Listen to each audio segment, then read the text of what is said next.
ज्या प्रकारे आपण माहिती प्राप्त करतो किंवा माहिती प्राप्त करण्याकरता आणि तिच्या माध्यमातून योग्य ते निष्कर्ष काढण्याकरता एखादी जी व्यवस्था आपण कायम करतो, त्या सर्व तंत्रांचा संशोधनाच्या माहिती साधनांमध्ये समावेश होतो. मी तुम्हाला एक उदाहरण आधी सांगतो. आपण अनेक वेळा डिपार्टमेंटल स्टोअर्स किंवा मॉल्समध्ये गेला असाल, पण आपण काळजीपूर्वक बघितलं नसेल. तिथे आपल्याला जेव्हा आपण आत प्रवेश करतो, त्यावेळेला आपल्याला एका दारातून जावं लागतं. त्याच्यावरती आपोआपच क्रमांक येत जातात. 2310, 3410 वगैरे वगैरे जे काही असतील ते. हे कशाचे असतात? याला म्हणतात फुटफॉल्स. म्हणजे आज किती लोकांनी या मॉलला, या बाजाराला, विभागीय भांडाराला भेट दिली आहे. त्याच्या आधारावर ते विश्लेषण करतात. तुम्ही जर कधी डीमार्ट सारख्या दुकानांमध्ये गेला असाल, तर तिथे तुम्हाला एक सूचना वाचायला मिळेल, की जर ग्राहकांना आपला वेळ वाचवायचा असेल, तर त्यांनी केव्हा या दुकानाला भेट द्यावी. सोमवार ते शुक्रवार पर्यंत इतके इतके वाजता, शनिवारी रविवारी रश अवर्स मध्ये इतके वाजता, आणि केव्हा कशा प्रकारचा तुम्हाला तुमच्या वेळेचा कमीत कमी वापर करून जास्तीत जास्त खरेदी करता येईल. एका चाणाक्ष दुकानदाराने या माहितीचा वापर करून वेगवेगळ्या योजनाही सुरू केल्याचे माझ्या माहितीत आहे. जर बुधवारी स्त्रिया साडी घ्यायला दुपारी 12 ते 4 या दरम्यान आल्यात, तर त्यांना विशेष सवलत दिली जाईल. आता हा निष्कर्ष त्यांनी कशाच्या माध्यमातून काढला असेल? चतुर निरीक्षण आणि माहितीचा वापर करून, की कोणत्या दिवशी माझ्या दुकानात कमीत कमी ग्राहक असतात, तेव्हा माझे विक्रेते जे आहेत, सेल्समन आहेत, जे रिकामे बसले असतात, मग त्यांचा योग्य वापर करण्याकरता मला या वेळेचा वापर करून ग्राहकांना कसं आकर्षित करता येईल. जो कोणी माहितीचा योग्य वापर करू शकतो, माहिती योग्य प्रकारे संकलित करू शकतो, तो सामान्यपणे संशोधनात यशस्वी होतो. आणि म्हणून याची जी संकल्पना आहे, ती आपण समजून घेतली पाहिजे. आपल्याला सामान्यपणे 2 गोष्टींबद्दल आपल्या मनात गोंधळ निर्माण होतो. एक तर मला कोणत्या प्रकारची माहिती हवी. अनेक संशोधकांचा हा महत्वाचा प्रश्न असतो, की मी कोणती माहिती गोळा केली म्हणजे माझं संशोधन अधिक योग्य, परिपूर्ण, अर्थपूर्ण होईल, त्याच्यातून चांगले निष्कर्ष प्राप्त होतील. ही माहिती मला कोणत्या माध्यमातून, कोणत्या स्रोतातून प्राप्त होईल, हा दुसरा महत्वाचा प्रश्न असतो. कोणत्या प्रकारचे उत्तरदाते ही मला माहिती देऊ शकतील किंवा कोणत्या प्रकारच्या संस्थांमधून, माध्यमातून मला ही माहिती मिळू शकेल, आणि याच्याकरता मी कोणतं तंत्र वापरलं पाहिजे. एक लक्षात घ्या, आपण बरेच वेळा प्रश्नावली हा एक चांगला मार्ग असं समजून संशोधनाची आवश्यकता काय आहे हे लक्षात न घेता या तंत्राचा वापर करतो, आणि त्यामुळे आपल्या संशोधनाकरता माहिती प्राप्त होते. परंतु एक प्रश्न मात्र कायम राहतो, ही माहिती अर्थपूर्ण आहे का? ही माहिती आपल्याला उपयोगी आहे का? ही माहिती संशोधनाला योग्य निष्कर्ष प्राप्त करण्याकरता युक्त आहे का? याचं उत्तर मात्र नकारार्थी येतं. आणि म्हणून आपले संशोधन सुरू करण्यापूर्वी आपण काही गोष्टी स्वतःलाच विचारल्या पाहिजे, काही प्रश्न स्वतःला विचारले पाहिजे. मी हे संशोधन किंवा हा अभ्यास का करीत आहे? या चौकशीचा माझा हेतू काय आहे हे मला आधी सगळ्यात पहिले कळलं पाहिजे. मग या संशोधनाकरता आवश्यक आणि परिपूर्ण माहिती मला मिळू शकेल का? असा माझा नेहमीचा एक अनुभव आहे. माझे जे काही 8-10 विद्यार्थी माझ्या हाताखाली शिकलेत त्यांच्या माध्यमातून आणि माझ्या स्वतःच्या माध्यमातून, की बरेच वेळा विषय खूप चांगला असतो, पण त्या विषयाला अनुरूप अशी माहिती मिळू शकत नाही. ज्या संस्थांकडून, ज्या व्यक्तींकडून ही माहिती पाहिजे, ते या प्रकारची माहिती द्यायला अत्यंत अनुत्सुक असतात. मग कोणत्या माध्यमातून मला ही माहिती मिळू शकेल, हा तिसरा प्रश्न आपोआपच आपल्या डोळ्यापुढे येतो. आणि हे माध्यम किंवा हे स्रोत मला साध्य आहेत का? मी यांच्या माध्यमांचा वापर करू शकतो का? जर समजा आपल्याला या 4 प्रश्नांची अत्यंत समर्पक आणि होकारार्थी उत्तरं मिळाली, तर आपल्या संशोधनाला आपण खचितच चांगला अर्थ प्राप्त करून देऊ शकतो. बरीच वेळा विषय चांगला असतो, परिपूर्ण माहिती मिळत नाही. परिपूर्ण माहिती उपलब्ध असते, पण त्याच्याकरता आपण योग्य तंत्राचा वापर करत नाही. योग्य तंत्राचा वापर करतो, परंतु त्या तंत्राची अंमलबजावणी करताना, एक्झिक्युशन करताना आपल्याकडून घाई होते. काही वेळा जेव्हा लोक मुलाखत द्यायला तयार असतात, तेव्हा नेमका पहिलाच प्रश्न चुकीचा विचारल्यामुळे आपला सगळा डोलारा कोसळतो. जसं की पहिल्याच बॉलवर जर समजा एखादा खेळाडू आऊट झाला, तर तो कितीही चांगला खेळणारा असेल तरी त्याचा उपयोग होत नाही.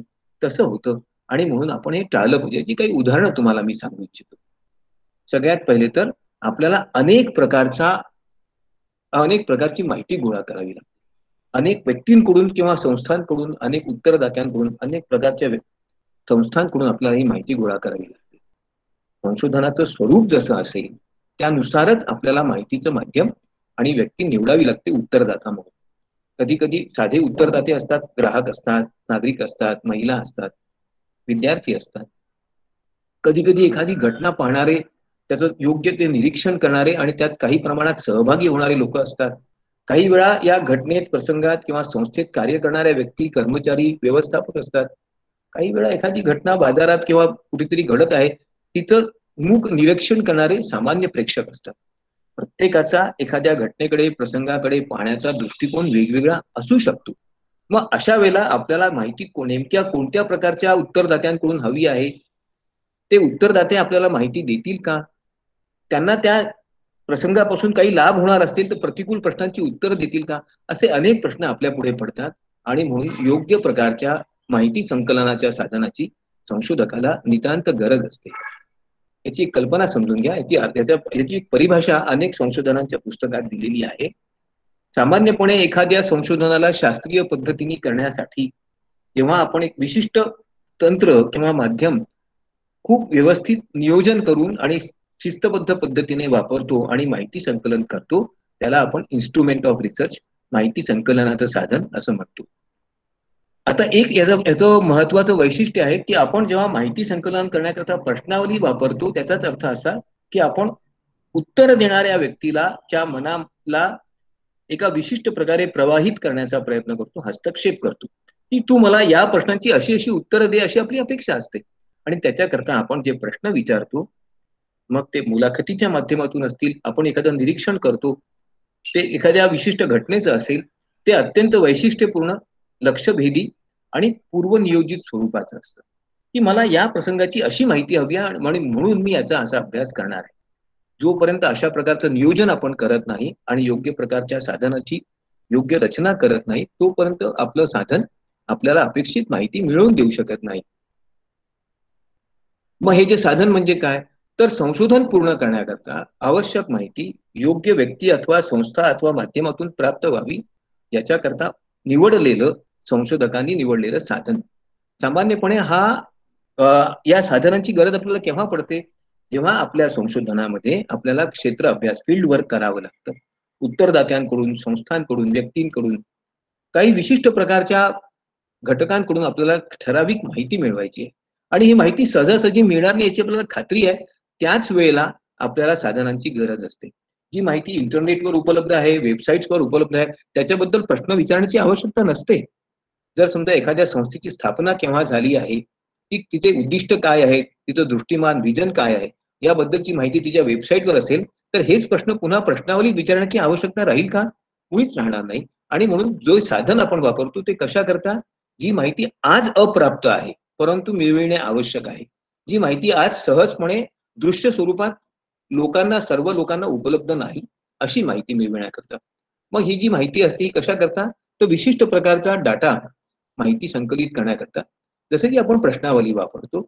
काही वेळा आपण एखाद्या घटनेचं निरीक्षण करतो, एखाद्या प्रसंगाचं, एखाद्या प्रक्रियेचं निरीक्षण करतो. त्या निरीक्षणाच्या माध्यमातून आपण काही ठराविक निष्कर्ष काढतो आणि ज्या वेळेला आवश्यक असेल तिथे आपण कदाचित संगणकाचा, व्हिडिओग्राफीचा, फोटोग्राफीचा उपयोग करून ठराविक माहिती प्राप्त करण्याचा प्रयत्न करतो. मग हे साधन कसं निवडायचं? याचे काही निकष आपण लक्षात घेतले पाहिजेत. प्रत्येकच वेळी एकच साधन वापरून आपण आपला अभ्यास पूर्ण करू शकत नाही. संशोधनांकरता प्रश्नावली हे योग्य साधन आहे का? याचं उत्तर नाही असं राहील. सर्वच वेळी आपण मुलाखत वापरू शकतो का? उत्तर निश्चितपणे नाही. काही ठिकाणी निरीक्षण करणं शक्य नसतं, कारण घटना पूर्वीच कधीतरी घडून गेलेली असते. ती आता पुन्हा घडणार नसते. मग अशा वेळी निरीक्षण तंत्राचाही वापर करता येत नाही. आणि म्हणून आपण कोणतं साधन वापरायचं याचे काही निकष संशोधन सुरू करण्यापूर्वीच, आपला प्रस्ताव तयार झाल्यानंतर, माहिती संकलन करण्यापूर्वीच आपण निर्धारित केले पाहिजे. हे साधन कोणते, हे घटक कोणते आहेत? सगळ्यात पहिला घटक म्हणजे जे साधन आपण वापरणार आहोत ते त्या संशोधनाकरता उपयुक्त आहे का? ज्या काळात आपण हे संशोधनाकरता साधन वापरणार आहोत, माहिती संकलनाकरता, त्या काळात ते कालसंगत आहे का? एक लक्षात घ्या. कधी-कधी एखादा प्रसंग अत्यंत स्फोटक किंवा भावनेशी निगडीत असतो. अशा वेळेला जर आपण उत्तरदात्याला त्याच्याबद्दल माहिती लिहायला सांगितलं प्रश्नावलीच्या माध्यमातून, तर ती माहिती लिहू शकत नाही किंवा लिहिण्याची त्याची इच्छा नसते किंवा तो अगदी भरकटल्याप्रमाणे माहिती लिहित जातो. आणि त्यामुळे कोणत्या काळात कोणत्या प्रसंगाला धरून कोणत्या प्रसंगी आपण ही माहिती गोळा करतो याचा विचार आपण खूपच काळजीपूर्वक केला पाहिजे. ज्या विषयाशी संबंधित आपल्याला माहिती मिळवायची आहे त्या विषयाला धरून आपल्याला माहिती मिळणार आहे का? जर एखाद्या तंत्राचा वापर करून त्या विषयाशी संबंधित माहिती मिळू शकत नसेल तर पर्यायी मार्ग कोणते आहे याचाही विचार आपण केला पाहिजे.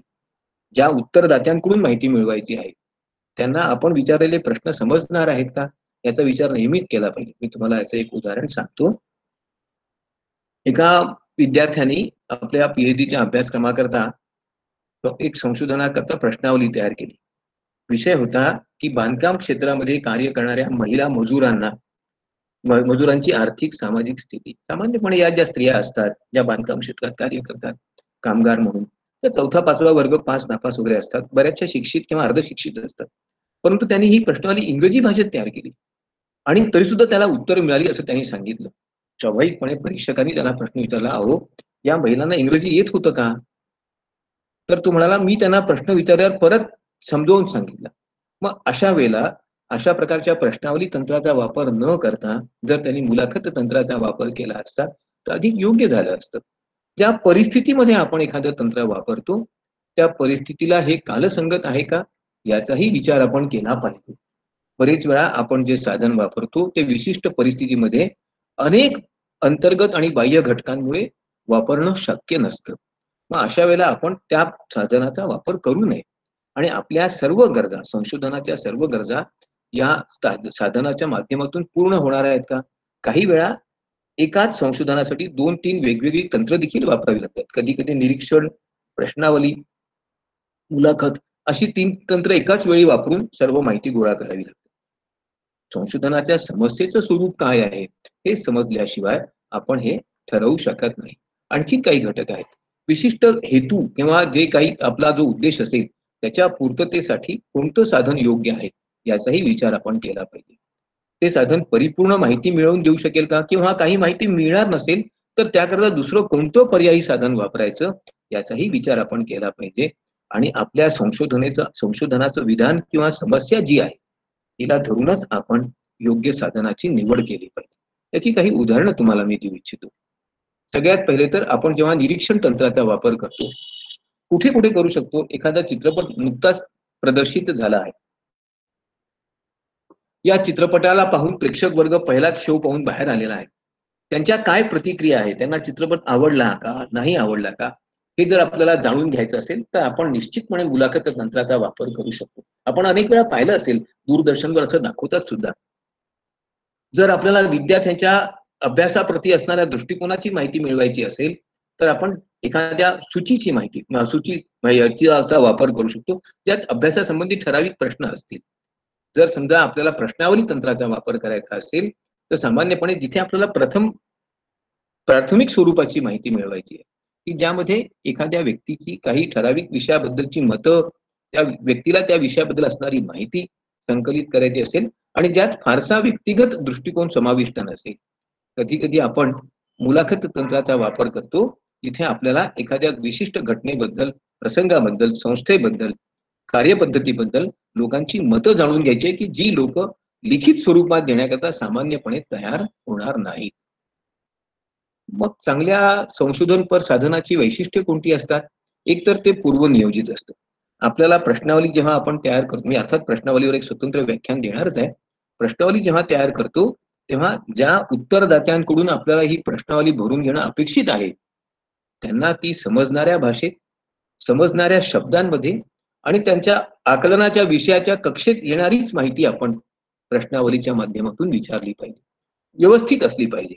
त्याच्यात एक रचना असली पाहिजे. पहिला प्रश्न जर समजा विचारला गेला असेल तर त्याच्या अनुषंगानेच दुसरा, तिसरा, चौथा अशा क्रमानेच प्रश्न यायला पाहिजेत.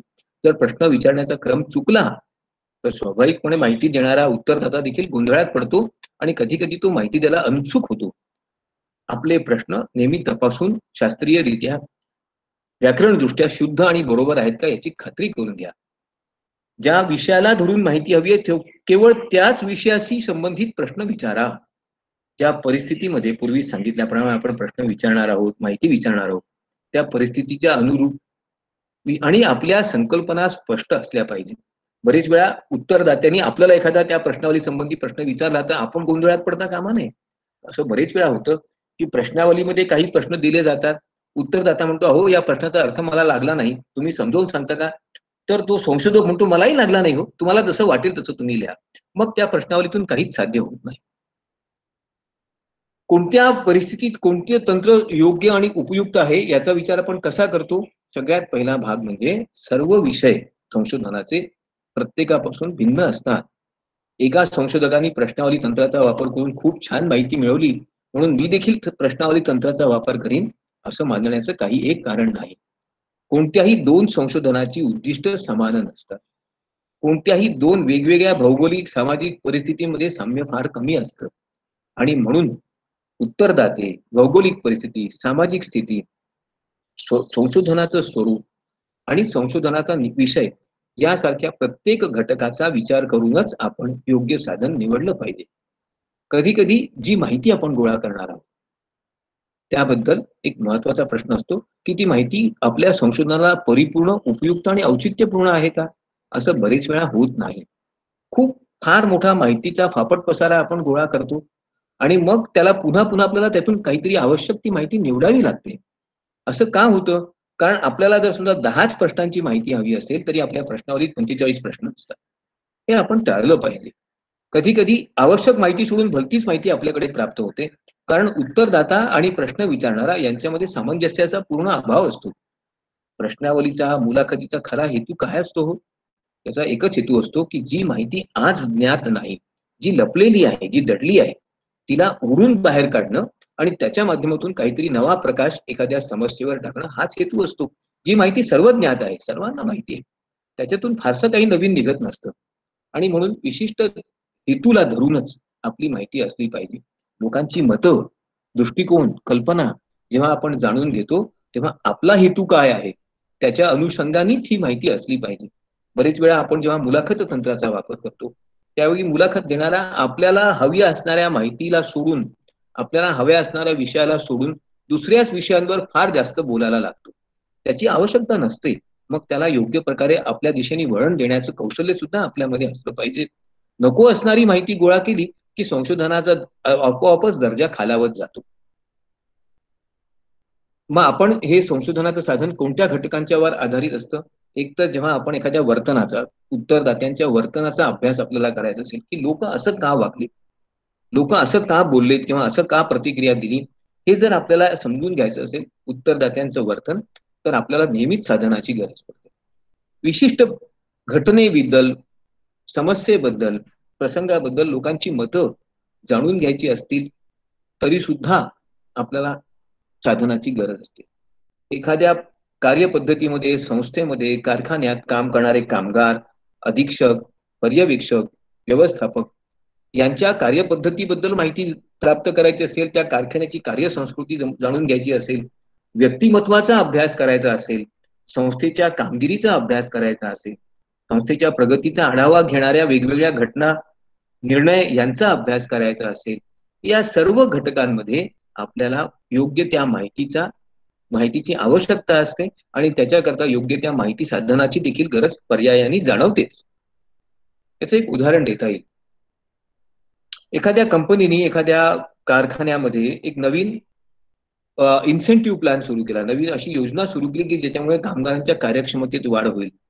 आज जर कामगार 8 तासांमध्ये 10 एकक निर्माण करतात, तर त्यांनी जर 11 एकक निर्माण केले, तर त्यांना काहीतरी जादा वेतन किंवा बोनस किंवा लाभ दिला जाईल, अनुलाभ दिला जाईल.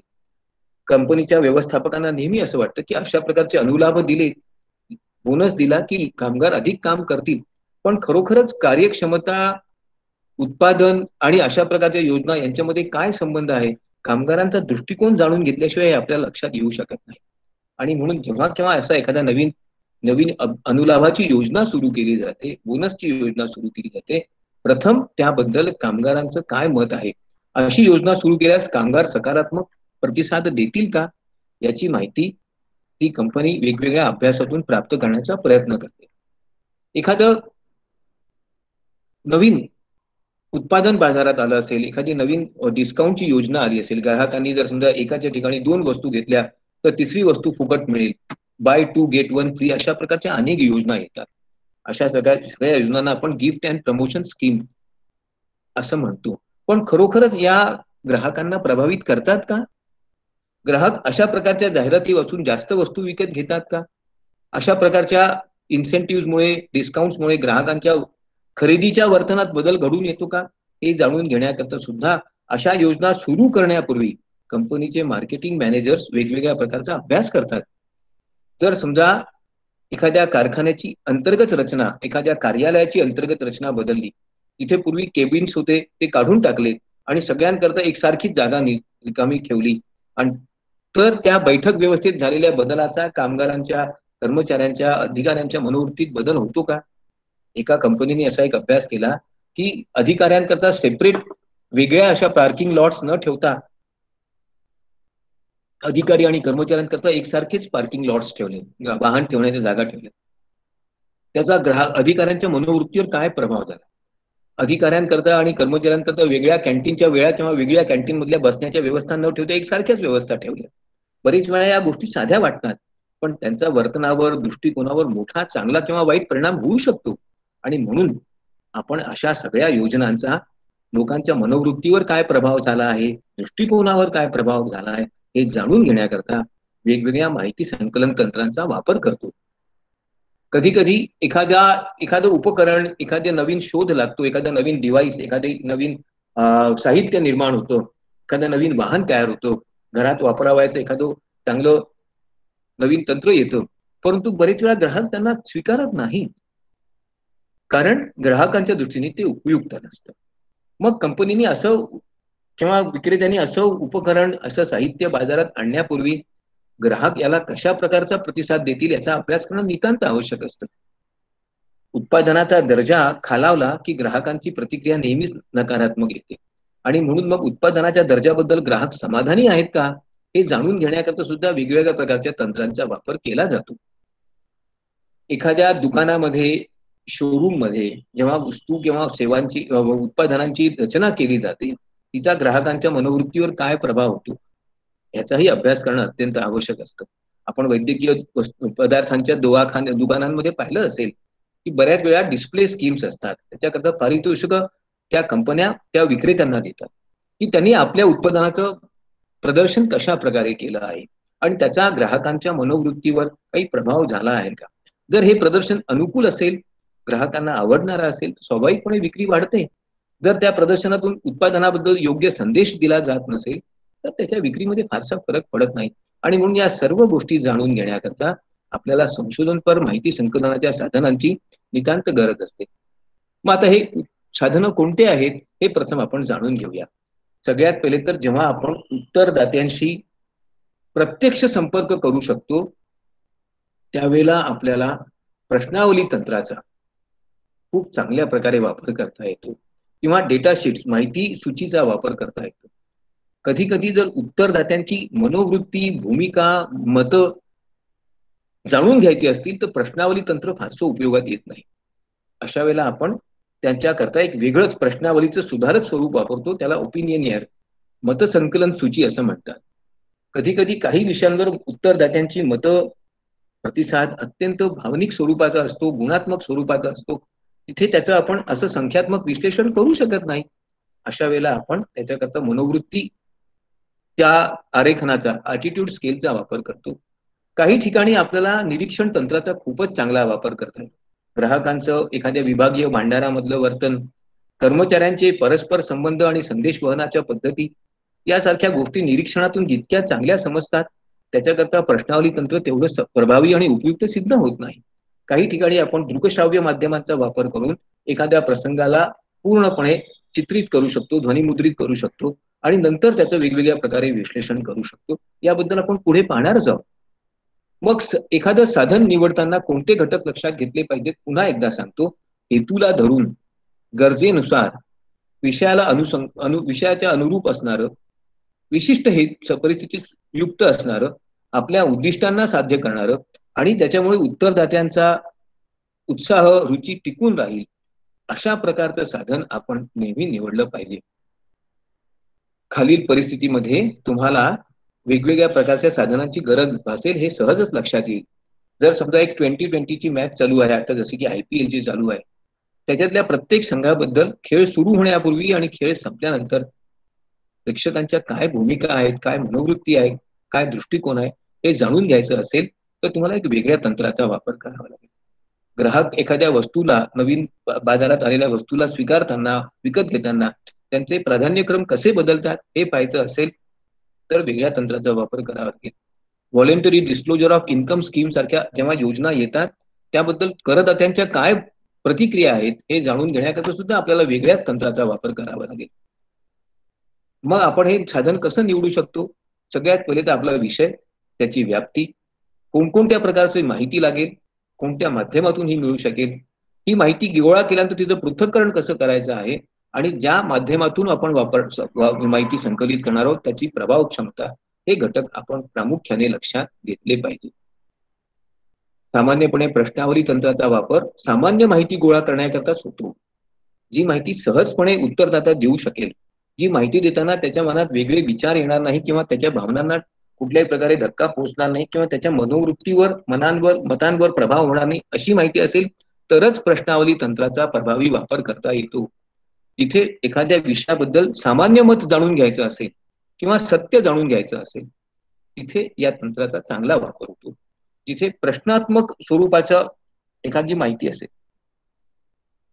त्यावर उत्तरदात्याची एक विशिष्ट पद्धतीची असणारी मतं जाणून घ्यायची असतील, तिथे देखील आपण प्रश्नावली तंत्राचा वापर करू शकतो. मुलाखत तंत्राचा वापर मात्र अत्यंत काळजीपूर्वक करावा लागतो. उत्तरदात्यांची मतं, दृष्टिकोन, एखाद्या गोष्टीशी असणारा भावनिक संबंध, त्याचे दावे, एखाद्या आरोपाचं खंडन करण्याची त्याची वृत्ती किंवा एखाद्या आरोपाचं समर्थन करण्याबद्दल त्याचा दृष्टिकोन, हे सगळं जाणून घ्यायचं असेल, त्याच्याशी योग्य संवाद साधणं जेव्हा आवश्यक असेल, त्याच वेळेला आपण मुलाखत तंत्राचा वापर करू शकतो. आता प्रश्नावली तंत्र कुठे वापरलं जाऊ शकत नाही हे प्रथम समजून घ्या. जिथे मत, मूल्य आणि कल्पना यांचा प्रश्न असेल, तिथे आपण प्रश्नावली तंत्र फारसं प्रभावीपणे वापरू शकत नाही. एखाद्या विवाहित वर्गाला त्यांची घटस्फोटाबद्दल मतं विचारायची असतील तर प्रश्नावली तंत्राचा फारसा उपयोग होत नाही, कारण यामध्ये बरेच वेळा भावनिक घटक समाविष्ट असतात. जर ग्राहकांना एखाद्या कंपनीच्या उत्पादनाची किंमत धोरण कसं आहे, ते किमती वाढवणं योग्य आहे का वगैरे, अशी माहिती विचारायची असेल तर प्रश्नावली तंत्राचा वापर करता येतो. आपण इंटरव्ह्यूचा वापर केव्हा करू शकतो? ज्या वेळेला फक्त व्यक्तिगत मतं आणि अत्यंत भावनिक स्वरूपाची मतं किंवा माहिती असेल तरच आपण त्याचा वापर करू शकतो. काही वेळा जो संदर्भ असेल प्रश्न विचारण्याचा, तो लक्षात घ्यावा लागतो.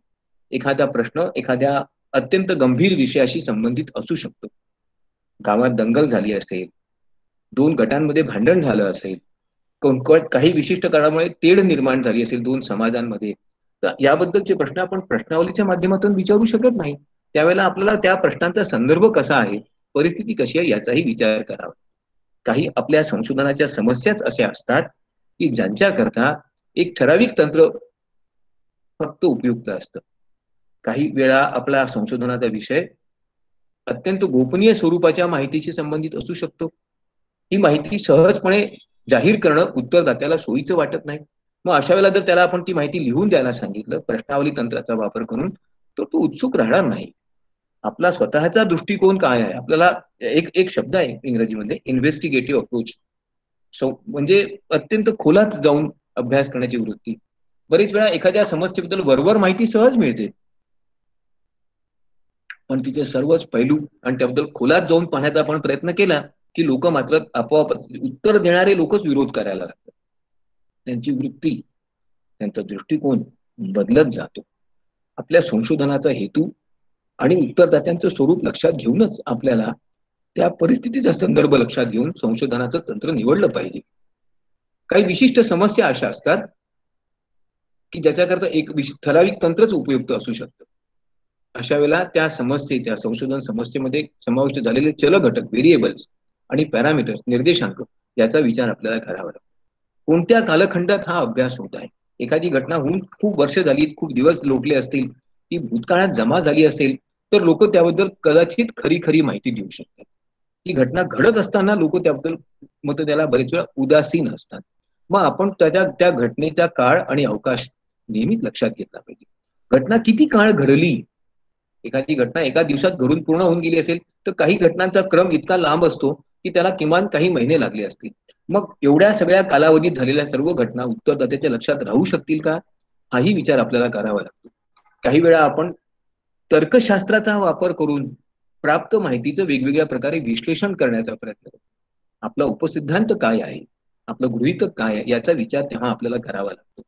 आपण ज्या प्रकारचं पृथक्करण किंवा विश्लेषण करणार आहोत, ज्या तंत्रांचा वापर करणार आहोत, मग ते सांख्यिकीय तंत्र असतील, गणितीय तंत्र असतील, त्यांच्याकरता ही माहिती उपयुक्त होणार आहे का, याचाही विचार आपल्याला करावा लागतो. आणि म्हणून माहिती संकलनाचं तंत्र निवडण्यापूर्वी आपण निश्चितपणे ते तंत्र परिपूर्ण आहे का, अचूक आहे का, गरजा पूर्ण करणार आहे का, वस्तुनिष्ठ स्वरूपाचं आहे का आणि हेतू साध्य करणार आहे का, याचा विचार केला पाहिजे. मग आता माहिती संकलनाच्या कोणकोणत्या पद्धती आपल्याकरता उपलब्ध आहेत? या पद्धती आपल्याकरता उपलब्ध आहेत. एक तर सगळ्यात महत्वाची आणि सगळ्यात चांगली पद्धत म्हणजे निरीक्षणाची पद्धत होय.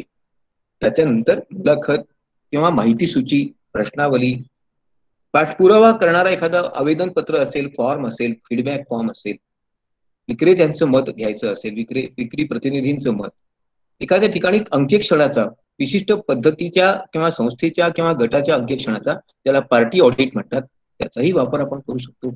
काही ठिकाणी ग्राहकांच्या मतांचा वापर केला जातो, त्याला कन्झ्युमर ओपिनियन पोल्स असं म्हणतात. याच्याबद्दल मी नंतर सांगणारच आहे. काही ठिकाणी यांत्रिक तंत्रांचा, साधनांचा वापर करूनही माहिती गोळा करता येते.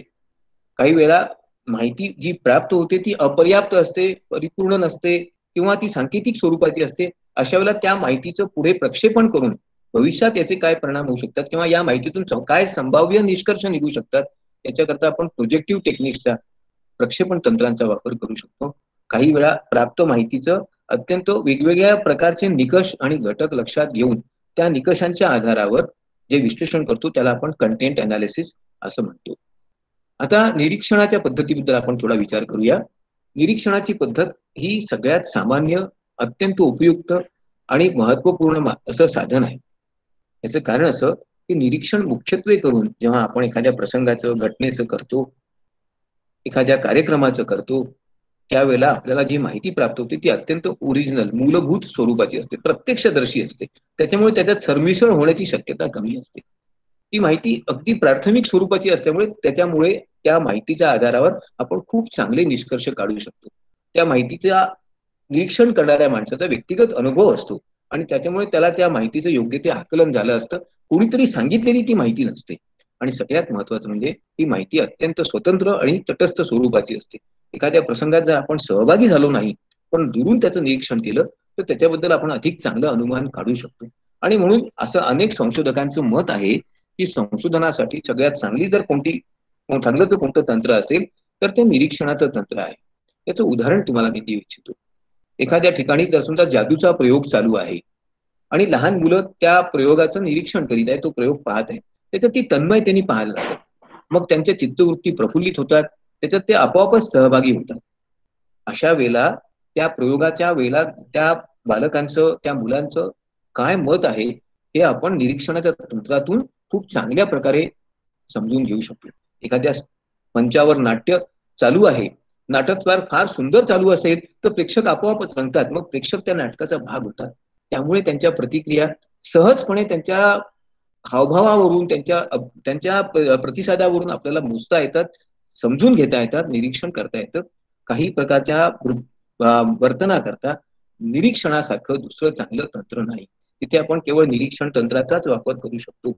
एखाद्या ठिकाणी काही प्रेक्षक किंवा प्रत्यक्षदर्शी उपलब्ध आहेत आणि तो प्रसंग पाहत असतील, मग तो एखादा नृत्याचा कार्यक्रम असेल, एखादी मारामारी असेल, एखादा कुस्तीचा कार्यक्रम असेल, त्या सर्व ठिकाणी त्या प्रत्यक्षदर्शींच्या प्रतिक्रियापासून जी माहिती प्राप्त होते ती नंतर प्रश्नावली वापरून जर आपण विचारली तर तशाच प्रकारची आणि तितकी वास्तविक माहिती प्राप्त होऊ शकत नाही. मग आपण हे जे निरीक्षणाचं तंत्र आहे हे केव्हा वापरू शकतो? सगळ्यात पहिले तर जेव्हा एखादा प्रसंग घडत आहे आणि ती व्यक्ती त्या प्रसंगाशी प्रत्यक्ष किंवा अप्रत्यक्षपणे सहभागी झाली असेल, प्रेक्षक म्हणून किंवा सहभागी झालेला एक घटक म्हणून, त्यावेळेला निरीक्षणाचा तंत्राचा चांगला वापर होतो. जेव्हा आपल्याला एखाद्या घटनेचं वेगवेगळ्या दृष्टिकोनातून निरीक्षण करायचं आहे, पण ती घटना घडत असताना करायचं आहे. एखादं भांडण असेल, एखाद्या ठिकाणी चालू असेल, एखाद्या नृत्याचा कार्यक्रम असेल. अनेक लोक तो कार्यक्रम पाहतील, पण प्रत्येकाचं मत सारखं राहणार नाही. काही लोकांना त्यातले सगळे दोषच दिसतील, तर काही लोकांना त्यातल्या सगळ्या गुणांचाच परिचय होईल. प्रत्येकाचा दृष्टिकोन, प्रत्येकाचं निरीक्षण, प्रत्येकाचा प्रतिक्रिया किंवा प्रतिसाद वेगवेगळा असतो. त्यावरून आपल्याला एक खूप मोठं असं एक कॅनव्हास प्राप्त होतो, एक क्षेत्र प्राप्त होतो आणि त्याच्या आधारावर आपण त्याचं चांगलं निरीक्षण किंवा चांगल्या प्रकारचा अभ्यास करू शकतो. एखादा शिक्षक एखाद्या अध्यापनाचं नवीन तंत्र वापरत असेल, त्याबद्दल विद्यार्थ्यांच्या काय प्रतिक्रिया आहे, हे वर्गातल्या त्या विद्यार्थ्यांच्या हावभावांचं निरीक्षण करून आपण खूप चांगल्या प्रकारे सांगू शकतो. आपल्यापैकी अनेकांचा हा अनुभव असेल देखील. मग आपण ही पद्धत का वापरली पाहिजे आणि कुठे वापरली पाहिजे? जिथे आपल्याला विशिष्ट पद्धतीची विशिष्ट प्रसंगाचं निरीक्षण प्रत्यक्ष करायचं आहे आणि त्या माध्यमातूनच आपला हेतू साध्य होणार आहे. अशा वेळेला जेव्हा आपल्याला एखादं सहज वापरता येणारं संशोधन तंत्र वापरायचं असेल, त्याच्याकरता आपल्यापाशी पर्याप्त कौशल्य असतील आणि जर हे निरीक्षण एखाद्या विशिष्ट प्रश्नाशी, समस्येशी संबंधित असेल, तरच आपण निरीक्षण पद्धतीचा चांगला वापर करू शकतो. दोन प्रकारचं निरीक्षण करता येतं, औपचारिक आणि अनौपचारिक. औपचारिक निरीक्षण म्हणजे जेव्हा आपण ज्यांचा अभ्यास करणार आहोत, ज्यांचं निरीक्षण करणार आहोत, त्यांना आधी पूर्व सूचना देतो की आम्ही या प्रसंगाचं निरीक्षण करणार आहोत. तुमचा सहभाग, तुमचा हावभाव याचं आम्ही रेकॉर्डिंग, याचं आम्ही मुद्रण करणार आहोत आणि त्याच्याकरता वेळ पडल्यास आपण त्यांना थोडंसं प्रशिक्षण देऊ की तुम्ही याचे कसं वागलं पाहिजे.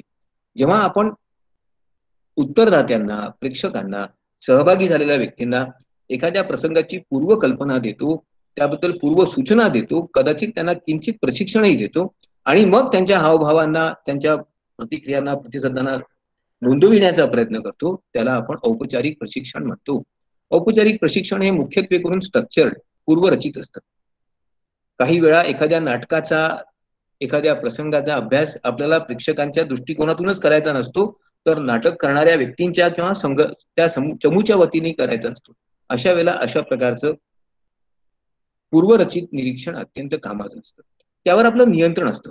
म्हणजे त्या प्रेक्षकांनी काय करायचं नाही, त्या सहभागी झालेल्या व्यक्तींनी कसं वागायचं नाही, याकडे आपण लक्ष देऊ शकतो. त्यांना आपण योग्य प्रकारे मार्गदर्शन किंवा सूचना देऊ शकतो. कधी कधी संशोधन करणारा व्यक्ती किंवा व्यक्ती समूह त्यामध्ये सहभागी देखील होतो आणि त्या माध्यमातून त्या संपूर्ण समूहावर, त्या उत्तरदात्यांवर एक प्रकारचं अप्रत्यक्ष नियंत्रण सुद्धा ठेवण्याचा प्रयत्न करतो. याची काही उदाहरणं देता येतील. एखाद्या प्रयोगाबद्दल आपण समजा, आपण जो प्रयोग करणार आहोत, मग तो शिक्षणातला असेल, अध्यापनाच्या क्षेत्रातला असेल किंवा दुसरा कुठलाही असेल, त्याबद्दल उत्तरदात्यांना पूर्वीच कल्पना दिली आहे की आम्ही असा असा प्रयोग करणार आहोत आणि यामध्ये तुम्ही सहभागी होणार आहात. तुमची निरीक्षणं आम्ही दिलेल्या फॉर्मवर तुम्ही नंतर नोंदवा. हे पूर्वरचित झालं. त्याच्यामुळे त्या उत्तरदात्यांना किंवा सहभागी होणाऱ्या व्यक्तींना त्याच्याबद्दल वेगळी मतं किंवा वेगळ्या प्रकारे विचार करण्याची आपण संधी देत नाही.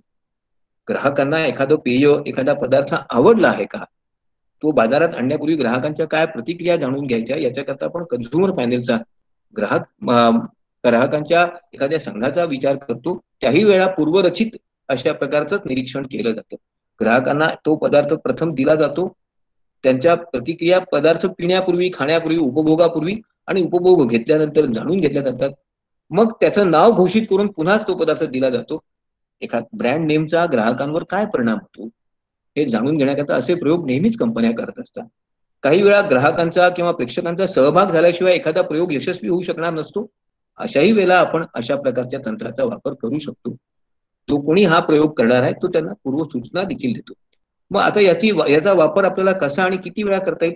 जेव्हा आपला प्रयोग साधा असेल, जेव्हा आपलं निरीक्षण अत्यंत सरळ मार्गी असेल आणि विशिष्ट घटनांशी संबंधितच असेल, सहभागी होणाऱ्या प्रेक्षकांना, उत्तरदात्यांना त्याची आपण पूर्वकल्पना दिली असेल, तरच त्याचा उपयोग करता येतो. ज्यामध्ये निरीक्षणात फार कमी घटकांचा समावेश असेल, ठराविक घटकांचा समावेश करायचा असेल, त्याबद्दल आपण त्यांना सूचना देऊ शकतो आणि त्या घटकांवर नियंत्रण ठेवू शकतो. एक लक्षात ठेवा, निरीक्षण तंत्राची उपयुक्तता अत्यंत सीमित आहे. तर निरीक्षणात खूप जास्त घटक, खूप जास्त व्यक्ती सहभागी झाल्यात तर निरीक्षण योग्य प्रकारे करता येत नाही. तर निरीक्षणात कोणी व्यत्यय आणला तरी देखील निरीक्षणाचा अनुभव किंवा निष्कर्ष चुकू शकतो. केवळ प्राथमिक स्वरूपाच्याच घटनांचं निरीक्षण करता येतं, हे नेहमी लक्षात ठेवा. मग याच्या काही मर्यादा आहेत का? निश्चितपणे निरीक्षण तंत्राच्या काही मर्यादा आहेत. जेव्हा उत्तरदात्याचं, प्रेक्षकांचे वर्तन अत्यंत जटिल स्वरूपाचं असतं, एकाच वेळेला अनेक भावनांचा, अनेक वृत्तींचा, अनेक प्रतिक्रियांचा किंवा प्रतिसादांचा समावेश होतो, त्यावेळेला हे तंत्र उपयोगात येत नाही. ज्यावेळेला अनेक घटकांचा अभ्यास करायचा असेल, वर्तनाशी संबंधित असणाऱ्या अनेक घटकांचा समावेश अभ्यास करता येईल, त्याही वेळेला या प्रकारच्या तंत्राचा फारसा वापर करता येत नाही. जर निरीक्षण खूप दीर्घकाळ चालणार असेल, 2-2.5 तास, 3 तास, प्रेक्षक थकतात. प्रेक्षकांच्या प्रतिसादामध्ये एक प्रकारचा एकसुरीपणा येतो. कधी कधी त्यांचा प्रतिसाद मंदावतो किंवा थांबूनच जातो, किंवा नंतर ते आपण कसं वागायचं याच्याबद्दल सूचना मागू इच्छितात. मग अशा वेळेला या तंत्राचा वापर करता येत नाही. मग याचा वापर कुठे करता येतो? ग्राहकांना एखाद्या पदार्थांची, वस्तूंची रचना आवडली आहे का? एखादा खेळ चालू असताना त्या खेळाबद्दल सहभागी होणाऱ्या खेळाडूंचं किंवा ग्राहकांचं काय दृष्टिकोन, काय प्रतिक्रिया आहेत? एखाद्या चित्रपटामधल्या मधल्या संगीताबद्दल, नेपथ्याबद्दल, मार्गदर्शनाबद्दल, दिग्दर्शनाबद्दल प्रेक्षकांची काय मतं आहेत? 2-3च घटक जर एका वेळेला असतील तर आपण हा निरीक्षण तंत्र खूप चांगल्या प्रकारे वापरू शकतो. मग आपण हे निरीक्षण कोणकोणत्या प्रकारे करू शकतो? एकतर नियंत्रित निरीक्षण. यामध्ये आपण प्रेक्षकांना किंवा सहभागी होणाऱ्या उत्तरदात्यांना पूर्वीच सूचना दिल्या असतात. त्यांनी कसं वागायचं हे सांगितलेलं असतं. त्यापेक्षा वेगळ्या प्रकारचं वर्तन झाल्यास आपण काही उत्तरदात्यांना त्या प्रक्रियेतून बाहेर काढू शकतो. याला आपण कंट्रोल्ड, नियंत्रित निरीक्षण म्हणतो. कंडिशन, काही वेळा उत्तरदात्यांना पूर्व सूचना दिल्या जातात, विशेषतः मानसशास्त्रामध्ये, की तुम्ही या गोष्टी लक्षात घेऊन मगच आपली प्रतिक्रिया द्या. एक प्रकारे आपण त्यांना त्या प्रसंगाची पूर्वकल्पना इतकी चांगल्या प्रकारे दिली असते की त्यांची एक विशिष्ट मानसिकता तयार होते. त्याला आपण कंडिशन्ड म्हणतो. कधी कधी उत्तरदात्यांना आधीच प्रशिक्षण दिलं जातं, कसं वागायचं, काय करायचं, काय नाही करायचं, आणि त्यानंतरच त्यांचं निरीक्षण केलं जातं. काही वेळा याचं व्हिडिओ रेकॉर्डिंग आपण करतो.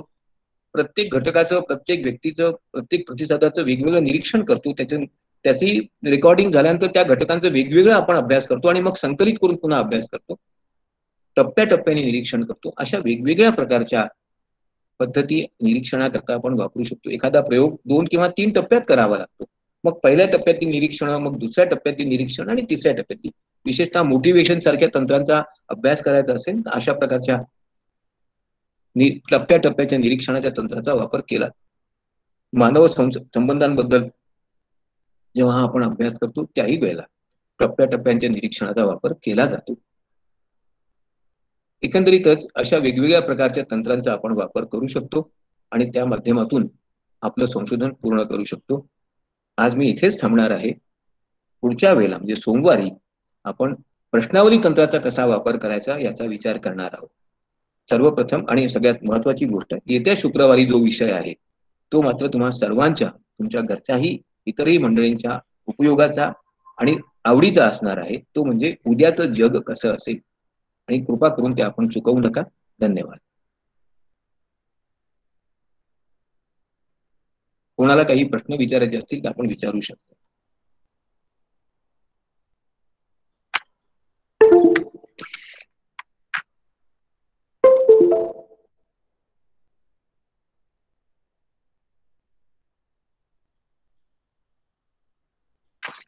कोणाला काही प्रश्न विचारायचे असतील तर आपण विचारू शकता.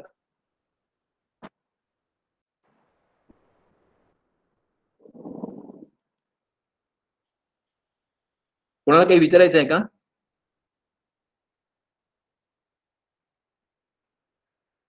Hello,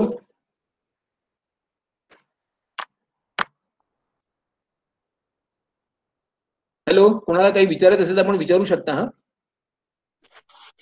good evening sir. Good evening. Myself doctor Mehjabeen Sayyed. Sir, आपण जर एखादा विषय हा इंग्रजीतून घेतलेला असेल संशोधनाचं प्रेझेंटेशनसाठी आणि तो विषय कामगारांशी वगैरे असा निगडीत असेल, तर ती प्रश्नावली आपण आधी त्यांच्यासाठी म्हणजे त्या लोकांच्या समजण्यासाठी मराठीतून ट्रान्सलेट करून वापरलेली असेल तर ती आपण निश्चितपणे घेऊ हाच शकतो मार्ग का? राहील. आपण आपल्या अभ्यासाच्या जो रिपोर्ट तुम्ही सादर कराल त्याच्यामध्ये त्या प्रश्नावलीचं मराठी आणि इंग्रजी तर्जुमा तुम्ही देऊ शकता. पण ज्या उत्तरदात्यांना प्रश्नावलीची भाषाच समजत नाही त्या भाषेत जर त्यांना प्रश्न विचारले तर उत्तरं मिळणार नाहीत आणि त्यामुळे उत्तरदात्यांकरता भाषांतरित केलेली प्रश्नावली देणं याच्यात काही चुकीचं नाही, उलट हे योग्यच आहे. Thank you sir. थँक्यू. अजून कोणाला काही विचारायचं आहे का? हॅलो. हा बोला. हा नमस्कार सर, मी काळदंते किशोर बोलतोय. हा बोला काळदंते. सर आपण जर ऑब्झर्वेशन मेथड वापरली हो तर आपल्याला स्टॅटिस्टिकल टेक्निक्स वापरता येत येतात. आहेत, वापरता येतात. फक्त त्या ऑब्झर्वेशनला क्वांटिफाय म्हणजे त्याचं गुणात्मक रूपांतर करावं लागतं. त्याच्याकरता काय तंत्र वापरायचं हे मी सांख्यिकीय विश्लेषणाच्या बाबतीत जेव्हा माहिती देईन तेव्हा सांगणार आहे. कारण प्रत्येक तंत्रांनी प्राप्त केलेल्या माहितीचं विश्लेषण करण्याकरता वेगवेगळी सांख्यिकीय तंत्र आहेत. बरेच वेळा निरीक्षणातून प्राप्त होणारी माहिती जी असते ती गुणात्मक स्वरूपाची असते, क्वालिटेटिव्ह नेचरची असते. त्याच्यामुळे त्याचं विश्लेषण करण्याकरता दुसऱ्या प्रकारच्या सांख्यिकीय चाचणींचा जसं की झेड टेस्ट वगैरे आहे त्याचा वापर करावा लागतो.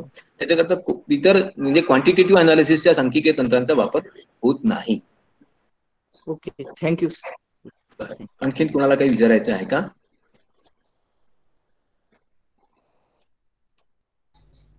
Good morning sir. Good evening sir. Sorry. Myself Deepali टोणे.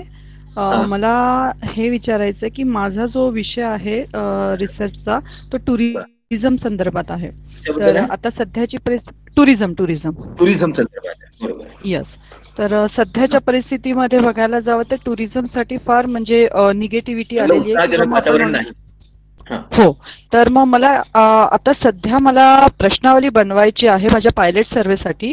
तर मला हा प्रश्न आहे की आता तुम्ही मला सांगितलं की काही मेथड हे ऑब्झर्वेशन प्रमाणे असतात आणि काही क्वेश्चनायर बनवावं लागतं. तर ह्या परिस्थितीमध्ये मला आता ऑब्झर्वेशन करणं शक्य तर होणार नाही. तर मला हवी ती माहिती मी क्वेश्चनायर कडून मिळू शकते का? तुमचा विषय जर तुम्ही मला मेलवर पाठविला आणि तुमचा प्रपोजल तर तुम्हाला प्रश्नावली तंत्राचा कसा वापर करता येईल हे तुम्हाला मी लिहून कळवू शकेन. बरं. चालेल सर. तुमचं शीर्षक सांगा. the study of the impact of tourism marketing of the social economic in particular district. एक डिस्ट्रिक्ट आहे ते थोडं मी एक्सप्रेस नाही करत. बरोबर, ठीक आहे. तर सोशो इकॉनॉमिकची स्टडी आहे. माझा फक्त प्रश्न एवढाच आहे की क्वेश्चनायर मेथड व्यवस्थित राहील का ऑब्झर्वेशन मेथड? दोघांपैकी आपण शब्द वापरलाय तुमच्या शीर्षकामध्ये म्हणून मी शीर्षक विचारलं. इम्पॅक्ट असेसमेंट नाही का? येस. इम्पॅक्ट असेसमेंट हे मुख्यत्वे करून क्वालिटेटिव्ह पद्धतीचं गुणात्मक स्वरूपाचं असतं. बरं. त्याच्यात तुम्हाला केवळ प्रश्नावली तंत्राचा वापर करून चालणार नाही, त्याच्यासोबत तुम्हाला इतरही टूल्सचा इतरही साधनांचा वापर करावा लागेल. विषयाचं स्वरूप देऊन हे टूल्स आपल्याला ठरवता येतात. कारण इम्पॅक्ट असेसमेंट हा खूपच गुणात्मक स्वरूपाचा भाग आहे. त्याच्यामध्ये क्वांटिटेटिव्ह अनालिसिस संख्यात्मक विश्लेषण फारसं होत नाही. कारण इम्पॅक्ट हा शब्दच मुळात गुणात्मक आहे. ही बाब आपण लक्षात घेतली पाहिजे. ठीक आहे. Thank you sir. प्लीज. आणखी कोणाला काही विचारायचं आहे का? ठीक आहे, धन्यवाद. शुक्रवारी 5 वाजता परत भेटू. थँक्यू.